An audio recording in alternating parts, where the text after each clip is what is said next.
Good morning, guys. I want to get started with trigonometry. This is the first section that you're going to jump into, and there are just a couple of things that we have to get settled. If you don't know already, we have a right triangle here, and there are a couple of things that I want you to see. I didn't have this root 202 up here, so I'm going to erase it for now. And we're going to be looking for the hypotenuse. If you don't know, there are sides that you can label. The slanted side of a right triangle, the longest side of a right triangle, is called the hypotenuse. And depending on what corner or angle you're looking from, which we label in mathematics as theta, we also do the same thing in physics.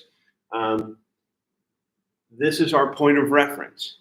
So the side that this angle opens up into is opposite the angle, so we call that the opposite side.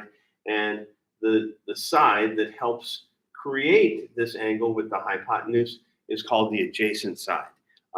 If theta were up here, right, if we were looking from this vantage point, of course, this 9 would be the opposite side and the 11 would be the adjacent side. Having that all set, I'm sure you remember SOHCAHTOA. I have abbreviated opposite and hypotenuse, and adjacent for us. I've also abbreviated sine, cosine, tangent. Those are the things that you already know, but remember there are reciprocals of those functions, and I want to talk to you about the reciprocals of those functions. We'll start with sine. We remember sine. Sine is the sine of this angle. The sine of any angle is going to be equal to the ratio of the measure of the sides included, right? So the sine of any angle theta is going to be equal to the ratio of the opposite side over the hypotenuse. So it's going to be some sort of decimal, right? Because you can never have an opposite side that's larger than the hypotenuse. Your cosine is also the same idea. It's going to be the ratio of the length of the adjacent side divided by or over the length of the hypotenuse, and then the tangent of the angle, right? That angle theta is going to be the same as the ratio of the length of the opposite side over the adjacent side. And that's where SOHCAHTOA comes from. Hopefully you remember that from the past. The only one that can be greater than 1 is this tangent, right? Because sometimes your opposite side, like this one, is longer than your adjacent side. So I'm going to write out all the ratios for this triangle that I have on the board after I find the hypotenuse. Now we have to talk about the reciprocal functions of those, and the reciprocal just means, you know, invert that fraction or invert that ratio. Here we go. We have cosecant, which is the reciprocal of sine. All right, cosecant spelled here, abbreviated here, is the ratio of the hypotenuse over the opposite, which is obviously the reciprocal of this one. Secant is the reciprocal of cosine, so we're going to make it the hypotenuse, the measure of the hypotenuse over the adjacent side, and then tangent has a reciprocal of cotangent, and that is the adjacent over the opposite side. All right, and so once you get used to this over and over and over, you'll be great. Here we go. We're gonna get an idea of how to do this. We're gonna look here at this triangle, and we're gonna say, what is the sine of this angle? Well, we don't know the hypotenuse yet, so there are a couple of ways of finding the hypotenuse. We could go ahead and search out this angle, but that's the next step. We'll show you how to use a calculator to find this angle. But let's go ahead and use the easiest thing that we know, the thing that we know the best, let's go ahead and use the Pythagorean theorem. And so we know Pythagoras said that the the sum of the squares of these two legs is going to be equal to the square of this guy right here, right? And so we say a squared plus b squared equals c squared, and I'll write it out here. 9 squared plus 11 squared is going to be equal to the length of the hypotenuse squared. So far, so good. That's great. Let's go ahead and do some math. This is 81 plus, is that 121 equals the hypotenuse squared. And now we'll just go ahead and put these together and say that 202 is equal to the hypotenuse squared. And how do we get rid of a square? Well, we take the square root. We've been talking about this. Take the square root and take the square root. And this square root gets canceled out with this square. So the length of the hypotenuse, and I used this value because I wanted to show you a couple of things with it, is the square root of 202. Okay, so now I know we had it up here before, but now I have it here officially, 202.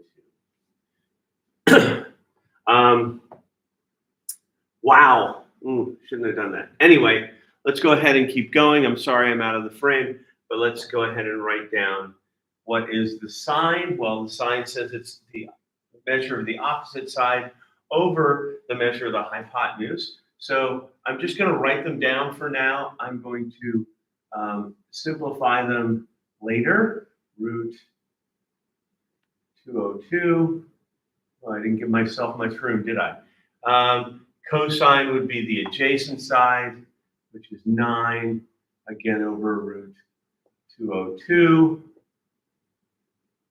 And then the tangent would be opposite over adjacent, which is 11 over 9.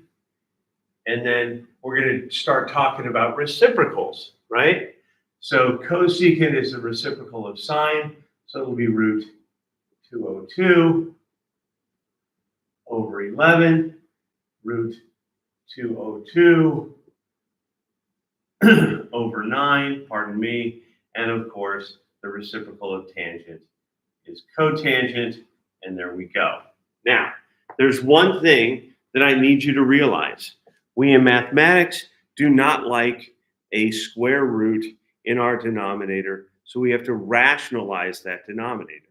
How do I rationalize something that looks like, and I'll put it down here, 11 over root 202? Well, how do I get this to be a value that I can work with? All I do is multiply by root 202 over root 202. And everybody understands that this, root 2 over 2 over root 2 over 2, equals 1. So I haven't changed this ratio's value at all. And I don't know why I chose something this difficult. 11 times root 202 is 11 root 202. And then root 202 times root 202 is 202, because it's root 202 squared, which actually we square it. There we go. All right, sounds good? Now, this is what we need to see. This is actually 11 root 202 over 202. And in the same vein, we just take our square root, put it up here, and make it what's inside the square as our denominator. So 9 root 202 over 202. Right? We can leave this alone. This is fine. There's no square roots in any of my other ratios. Those are the only ones I have to change. Right? So if you ever end up with some sort of root, square root in your denominator, you'll have to rationalize it and fix it right up. Okay, that's great. Moving on, right? Now we've had the ability to write all of our fancy 6 trigonometric ratios. And the last thing we need to learn how to do, we'll take the two sides that we were given originally. I don't really like to play with the square root of 202. It's 14 and change, but I don't really need you to know that. All we do is we take our calculator and we use the inverse functions on our calculator, which is secant, cosine, sine, cosine, or tangent on our calculators, and we take that ratio and make it work. So what I'm going to do is I'm going to show you we have something really cool right here, which is tangent, and I'm going to fix it all up real fast for you. And I'll do it over here. So I'll get rid of this. Hopefully you already know how to find the hypotenuse. All right, so it says over there that the tangent of some angle theta, which we're about to find, is equal to 11 over 9. Right? Isn't that what it says over there? Right? The opposite over the adjacent side. Well, how do we get theta by itself? We divide by tangent. And remember, when tangent, this is just a ratio. Don't think of it as a fraction. It's a ratio. When we divide by something, but I want to rewrite it up here, all I'm going to do is rewrite it with a negative power, right? A negative exponent. So I can rewrite this as theta. Oh, that's not a theta, is it? That was an A. Theta, as that cancels out, is equal to the inverse tangent, it's a long way around, of 11 over 9. And that's how it's going to look in your calculator. So if I go ahead and I take my calculator, sorry I'm taking so long, and I hit secant and tangent, and I hit 11 divided by 9. I don't even need to close the parentheses. That's what it looks like, right? There it is. Finally focused on it. And then I'm going to hit enter, and I get an angle of 50.7 degrees. There it is. All right, so we'll round to the nearest tenth. I think that's what the paper asked us to do. So the measure of angle theta is equal to 50.7 degrees. That's all you need to do for this section. Understand all 6 trigonometric ratios and how to write them, how to find a hypotenuse, how to find one of the other sides, right? If you're given the hypotenuse, well, just solve for one of the missing sides. You will be able to do this, right? When you're looking for a leg, instead of doing a squared plus b squared equals c squared, you'll do c squared minus a squared equals b squared, right? That's how we do it. I guess I can make another video or we'll talk more about it in class, but it's not that big a deal. You'll be able to handle it.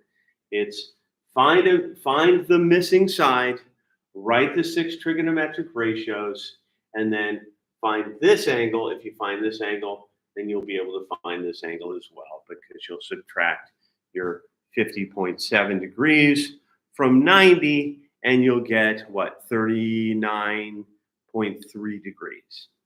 All right, and that's it. Thank you for your time.